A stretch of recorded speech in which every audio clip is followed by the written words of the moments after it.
Have you ever felt like the puzzle pieces of your life just don't fit? Now imagine finding out decades later that you weren't just a piece of the wrong puzzle, you were in the wrong box altogether.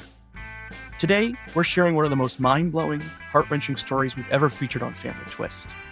Shirley Munoz Newsom, the author of The Little Dark One, a true story of switched at birth, takes us on a journey of betrayal, resilience, and love that you truly have to hear to believe.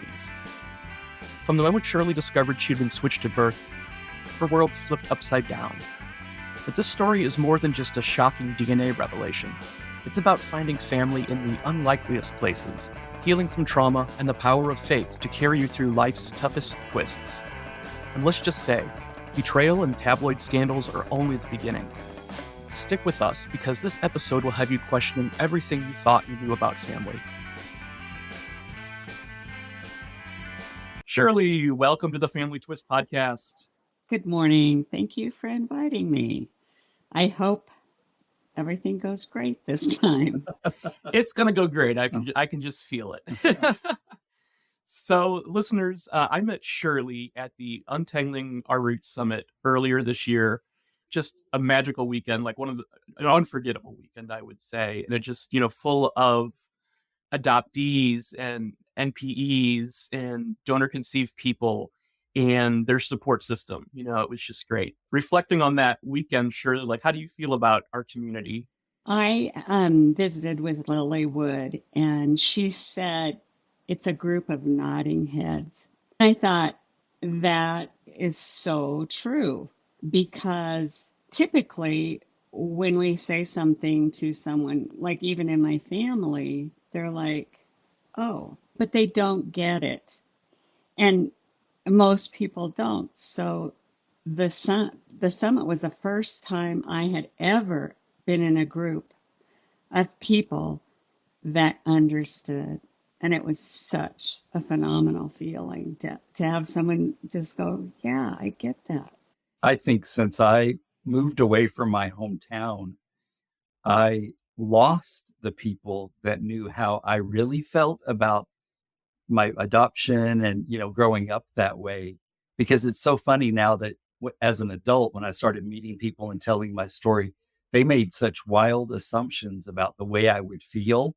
And it was so interesting for me to hear, what their theories were about, how an adoptee would feel. So it was really, I didn't expect to find those differing opinions, but I definitely did. I'm so looking forward to the next summit and Kendall getting to attend this time because, and he said this a few times on both of our podcasts, but until we started doing this, he didn't realize how much he needed this. I mean, this is so therapeutic. And I think and we've had the same, everybody we talk to, it's the same, it's like just being able to have these conversations and, letting go of some of the anger and frustration too, and then letting in some of the light, it's just, we're healing a little bit every day. In my case, being switched at birth, I gravitate towards women who could be my mother, and now I understand that I need that mother. And I have three really amazing mothers in my life, but now they're getting older and it's like, oh, and some of them aren't doing so well. And it's like, it's devastating to me because I think, God, you just gave her to me and now don't take her from me. It's interesting, Kendall, because he's not in contact with his birth mother and both of his other mothers have passed. So now, but fortunately we do have Kendall's former stepmother yeah. who knew about him, from his birth and was always hoping that someday, they would be reunited. And so now we have her. And we don't agree on everything. This is not a political show, but we don't agree on everything. But her and her family have just been so open to us. We go to their holiday party every year, and it's a blast. It's 60, 70 people, and everybody's just super welcoming. Yeah, it makes me feel like I'm one of the cousins, even though I'm not. I mean, biologically I'm not, but it's just fun to be accepted like that. And then too, I realized that DNA does not make a family, but love does. Because I have these people that I just love and care for, and they have treated me kinder than my bio and raising family, my immediate family. My extended family has been wonderful, but my immediate family, I have a relationship with my raising brother, Bill, that I talk about in my book. He's just, when he found out I had been switched at birth, he said, Cheryl, I never thought you were my full sister. And I'm like, what? He's like, yeah, look at you. And I had no idea he felt that way. You are lucky in that sense that you have that mother. Yes, I feel really happy when we came to visit New England for the first time to meet my biological father's family. We met her like the morning after we arrived, and it was just wonderful. I remember her hugging me and saying, "Oh, it's the baby that we always wanted to find," and I just teared up, it's just wonderful to be accepted. And I think partly of what has like kept Kendall together too is that he's always had my family. Like I'm very close with my family. I just came back from a weekend with my sister and niece for her sweet 16th in New York City, and my mother adores Kendall. She's crazy, but we love her. She's a sweetheart. I've had other mothers-in-law, so let's say that, and this is the best one by far. You mentioned switched at birth. Before this coming to this realization, I know your story is like decades in the making. Like, was that even a concept for you? Like, we don't really hear about that much at all, except in the movies. No, not until my DNA test came back. And that was in 2001. So there really wasn't any way for me to research. I mean, it was pre-Google. So I started digging around and remembering things that were said to me as a child, like, oh, Shirley, you were born in the hallway. There was a woman having problems, so they took mom out in the hallway and took the other woman in, and you were born in a hallway. So when I start doing all my research, I go to the library to the microfiche and go through all the newspaper articles. And this was a small town, like 3,500 people in 1958 when I was born. There's only one baby listed. I thought, okay, I know there were two, which in 1958, you were shamed. You were sent to Aunt whoever house to have a baby. And it most certainly wasn't publicized. So then I thought, okay, from that point on, it was like I knew in my heart that I had been switched at birth because, the raising mother, when I took my DNA test results to her, she just looked at me and said, well, if he's not your father, I'm not your mother, and I will take a DNA test to prove it. That's all she said to me. And I thought about that and about the other baby being born, and I just knew that's what it was. That's cold. That is really cold. Ooh. All right. On a happier note, congratulations on the International Latino Book Awards. How exciting is that? Oh, thank you. It is exciting. Yes. Your book has gotten some really fantastic reviews and feedback from the community. We say this to most of our guests, but thank you for being so brave to share your story, because I get the sense that you're, a relatively private person, and this wouldn't be something you would immediately do, like get your life out there in the world. Yes, it was very hard for me in the beginning because I felt ashamed and I was embarrassed, and I didn't want anybody to know my story and my life. I didn't want it splashed in the paper, but the raising family were just found and determined it was going to be everywhere. It was in the National Enquirer. Oh my gosh. It was horrible for me. I wanted it private. So yes, it took me a long time to come to this point. And it was my son. He said to me, Mom, you need to write a book. You need to tell your story. And he said, you can help people with your story. They can see that everything that you have went through, you survived. And I said, I can't. I will hurt people. And he said, Mom, what if you help that one person? Isn't that worth it? I thought, yes, it is. And then once I started talking and telling my story, I could see in a group setting, I could see people I could connect with. They weren't, most of them, of course, weren't switched at birth, but they've had trauma in their life and they can understand, and say, I've had this trauma and, I can seek help and I can do, she did it, I can do it. Mm-hmm. A lot of mine is faith based. I mean, I know that I would not have survived without God in my life. He just carried me through at the weakest points in my life. And of course, now it's easier to see where he was, looking back. I didn't know that then, but yes. And I have helped people. And it's so nice when someone comes up to me and says, thank you for sharing my story or sharing your story. It has helped me. It's helped me with my, people will later on say, it's helped me with my family, with my relationships. We want everyone listening to read the book. So we're not going to give everything away in this episode, but I would love to touch on a couple of the things. You mentioned the National Enquirer, so I'll sort of set the scene. You were at the hospital with your grandson, and your husband discovers this National Enquirer, your photo, and he tries to scoop up all the copies, but it's like, it's national, so it's everywhere. Right. What is your gut reaction to that? He brought them in, and I mean, he was just devastated. He said, I am so sorry. I tried to get all that I could get. And I'm like, okay, show me the page.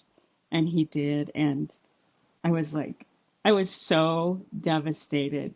It was so biased, I guess, maybe the word. They all had very nice pictures of themselves. And they took this, one of my worst pictures when I was probably a sophomore in high school, which I had a difficult time, and my shoulders are very rounded, and you can just look at my body language and see that I'm sad, something's wrong.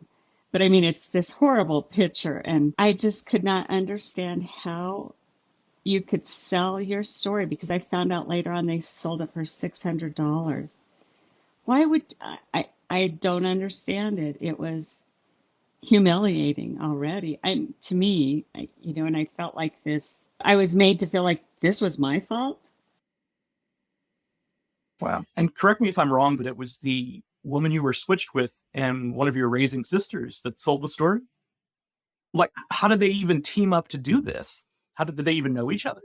No, this was after the fact, after the DNA test, after finding the sister, finding their sister, and I found my biological family that this happened, that they were contacted because it was on the Good Morning America show and 48 Hours in the Rosie magazine. So it was widely known. And I was hiding in the background, trying to, not be seen and not do anything. It was too hard for me. I mean, that's just such a horrible act of betrayal to you. And then fast forward years later, you get asked by a family member, is your book going to hurt us? After this happened. I mean, for those listening, we're recording the episode with Shirley. We had some technical issues last time, so we know more of her story than we typically do with guests. But just when we spoke to you and just hearing about both your raising family and birth family, just heartbreaking. But as you said, DNA doesn't make family, love does. And so thank goodness now I can just tell that you're certainly in a better place, with your family and your chosen family. So that's, a good thing. Yes. My granddaughter said to me, but Nana, now you're in the right family. Your heart just melts because, yeah, I am in the right family, but there's always triggers, just certain things that are, I don't think that I will ever totally heal. I'm not sure if anyone would totally heal. We are always going to have triggers. It's how we choose to deal with them. What was the hardest part about writing the book? I thought that I had healed. I was like, oh, yeah, I've healed. When the professor asked me, and I'm like, yeah, I've healed. And the first few chapters I just wrote it like an accountant, just like a PowerPoint. This happened, this happened, this happened. Everything was in a nice line. And my editor said, well, how did you feel? And I said, I didn't feel. And she's like, no, you felt. You had to have feelings when these things happen. So I went back and rewrote it with feelings I thought I should have because I still didn't think I had any. Then at that point is when I went into counseling again. And, after probably 5 times of going in and talking to her, and I knew her too as a friend, I had always just said I was switched at birth on this date, and that's how I would say it without going into any details. And finally, the dam broke. And it just broke, and I just cried and cried. And I thought, yeah, I did feel it. It did hurt. So then I had to go back and rewrite everything. And I'm sure for some people hearing that it's triggering because they might feel like they've healed, but what they've done is bury it. And you had to dig it up a couple of times, but if you hadn't, who knows how it would have manifested itself down the road or where you would be right now. So, I mean, it's great that you did. And I'm not, telling people what to do, but, therapy, community, it's all important. Well, and when I was writing my book, I read The Body Keeps Score, which helped me a lot. It's what trauma does to our bodies. And my health I had had so many surgeries, and it was just one thing after another. And typically it starts with an autoimmune disease. And I had Sjogren's syndrome and rheumatoid arthritis. And then it just manifested into severe pain in my neck and surgery. It just went on and on. And I had physical therapists say to me, I don't know where you'd be right now had you not started therapy. She said, your body was falling apart. Put it easy, it was taking its toll.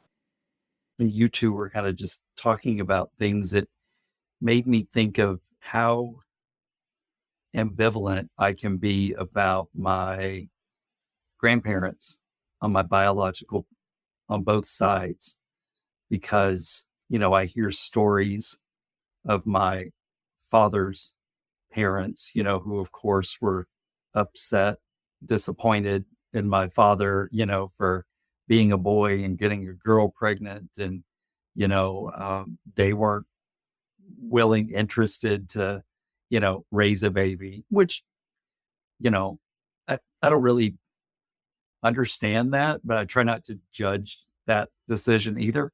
But I also feel the same way about my biological mother's parents because they were the ones who didn't allow her to keep me, and I love my sister, my mother's daughter, and she'll say, I want her to tell me things about our grandparents, but when I hear nice things about them, I'm using air quotes, listeners, it's hard to relate. It's like, oh, well, it sounds like she's really good to you. And she told mom to give me up. You know what I mean? Like and again, I feel like that's probably a childish reaction for me to have, but maybe that's okay. Maybe I'm coming at it from a primal sort of level, like, why wasn't I good enough to keep, and they didn't know me, of course, I was 2 days old or whatever, but it's just, it does hurt you. There's something deep seated that you can't, maybe I'll never let go of that, that those questions that I have. The rejection is heartbreaking. And, like with you though, that was what society expected. Of course, I don't know your grandparents or anything like that, but back then it brought such shame to families. They get rid of the baby, hide the mom, do all of that kind of stuff. And they didn't know what they were doing to that child or to themselves, because I think that as a mother and a grandmother, I would carry that within me, and it would be hard. I'm not saying that I'm forgiving them, but I'm trying to look at it at a different point of view, that you weren't rejected. It's what society expected. True. That's very true. And my adoptive parents, thankfully, always gave me that idea. They didn't know the circumstances of my birth, but they were very quick to say, well, it could be that your mom and dad were super young, which was ironically true, but they didn't know that. And they would always normalize that and say, some grandparents just aren't equipped to take care of babies. And that's the reason we got you. It was very matter of fact. And it did help me normalize those feelings as a child. It's as you grow up that you start feeling the, hey, what about the grandparents? What about, it just, all the questions start coming as you grow. But then on the other hand, too, because I look at the way I was raised, maybe you were better off not being raised by them. I think that's true. Yeah, Kendall's brother has said as much, and we've heard some of the, like Kendall's parents never laid a finger on him. Let's put it that way. It would not have been the case. Yeah. The other way. So, and you go into, great detail in the book, but Shirley, you would have been not in a great place had you not been switched at birth. Had you been, gone with your birth family. My therapist said to me, she said, not only did you escape one dysfunctional family, but two. Because the one that I was switched with, she died 5 years after finding out we had been switched. She had a difficult life, and sometimes she didn't make the best choices, but neither one of us had a great life. But it was what we chose to do about it, the choices we made, and I had faith, and I know there's points in time in my life that I, like as a young high school girl, I was engaged and going to get married, and broke up and had a baby, got pregnant. And I had to call him and tell him I was pregnant. He said, I'm dating someone else now and she's pregnant too, and I don't know what to do. And I'm 17 years old, and I said, well, I do. We're done. But that wasn't me talking, because I wouldn't have been smart enough at that age, and I was in a bad emotional state, to have said those words. And to me, that was God talking for me, because it was the best thing. It was like, yes, we are done. We feel like we're constantly on a roller coaster, with this, with the family, twists and drama and trauma. But one of the things that I remember best about our first conversation was the way you spoke about your Aunt Mary. Can you talk a little bit about her? Yes, she was the first person I met, and she had a pharmacy and a grocery store, and the pharmacy is typically in the back. And I had no idea what she looked like, and I walked into the pharmacy, and I'm like kind of walking up and down the aisles and stuff, and then I look up and I see this little Mexican woman walking so fast up to me, and she came up to me and she said, oh, you look just like your mother. And that was the first time in my life I had been told I look like someone. I was the milkman's daughter, the mailman's daughter, everything, like, oh, her mom had an affair and so to hear those words, I'd waited 43 years. And those words were just, it's just fabulous.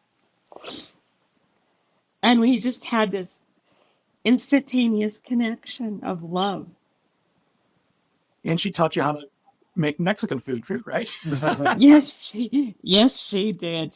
I had never canned food in my life, and she taught. We would the cousins. We would get together and rent an industrial kitchen or a commercial kitchen, and we would just can all this Mexican base that we use in our food. We canned 12 cases of quart jars of this Mexican base one year. All of us girls did. She taught me how to make tortillas and how to. She didn't ever measure anything, so I would sit at her house and she would when she made tortillas, she would grab some flour and I would measure it. And then, everything she took, I would measure it and I would write it down. So I have all these recipe cards of things that my Aunt Mary taught me how to do, taught me how to make. I would not know anyone in my family, my biological family, without my Aunt Mary. She took me to meet people and cousins, and I have a cousin, Nick, and his wife, Brenda, and I'm really close to them. And my cousin Brenda's a fabulous cook too.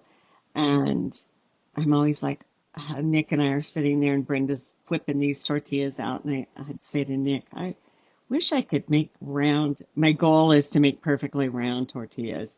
And he said, you know how you do that? And I said, how? And he goes, practice, practice, practice. And I'm like, thanks, Nick. I know this book has changed your life in so many ways. And what is next for you? I mean, listened to you speak at Summit, and you're a great speaker. I mean, is that something that you would like to do? Is there another book in there? Because my health has been, I've had quite a few surgeries, and I had surgeries writing my book. Right now, I am concentrating on healing my body before I go forward and do anything else. I know. One day I was supposed to do a something for a class or just speak, and that's when I found out one of my mothers her health was not very good, and I mean I just broke down and I was just crying, and it was so hard for me because I thought I can't even do this, and and I was crying, and my daughter talked to me and she said, I just said, I feel like such a loser. I can't even do this, and I feel horrible, and I'm bawling all the time. And she's like, Mom, it's okay. You have done so much. All you have to do is call and say, I cannot do this. I'm not capable right now. So that was in July. So I really haven't done anything. Thank you for saying that, because I'm going to make my mom listen to this episode, because she's been dealing with some health stuff over the last couple of years too. And, she gets it that she's not, 50 anymore. But, I think she has a difficult time telling people no, Mm-hmm. when it comes to can you do this? And just when I hear some of the stuff that she's physically doing, I'm like, Ma, don't do it.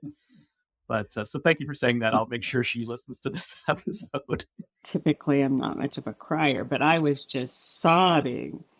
And when my daughter said that to me, I was like, and she's like, you're the best. You have done so much. And she just, it was so wonderful to have her embrace me and do that. And my husband's kind of in the office and he doesn't know what's going on.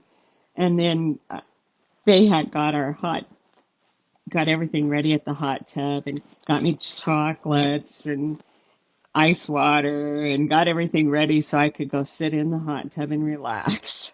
And I thought, oh, that was so sweet. We'll be sending out the positive vibes for fast healing for you physically, because I have a feeling this is not going to be the last time we've heard something from Shirley. I certainly hope not. But in the meantime, do you have a preference on where people purchase the book? Amazon, wherever is fine. Yeah. Even ask for it in their local bookstores too. Yeah. Oh, that's so nice. Yeah. Very, very cool. Well, it's always a pleasure speaking with you, Shirley. We love you. Hopefully we get to see you at Summit in 2026 and keep healing. Yes. Shirley's story reminds us that family isn't always about DNA. It's about love, resilience, and sometimes finding your tribe after the most unimaginable twists. Her courage to share her story, to turn her pain into purpose, is exactly why we started Family Twist. But this is just one of the many incredible journeys we've been privileged to share. If you thought this episode was stranger than fiction, just wait until you hear some of our other episodes. From stories of secret siblings found through DNA tests, to families reuniting after decades of separation. We've got more twists, turns, and emotional journeys ahead. And if you're listening to this thinking, hey, my family has a twist that needs to be told, let us know. We'd love to hear your story. In the meantime, make sure to subscribe, leave a review, and follow us on social for updates on our next jaw-dropping episodes.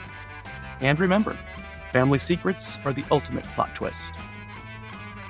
The Family Twist podcast is presented by Savoir Faire Marketing Communications and produced by How the Cow Ate the Cabbage, LLC.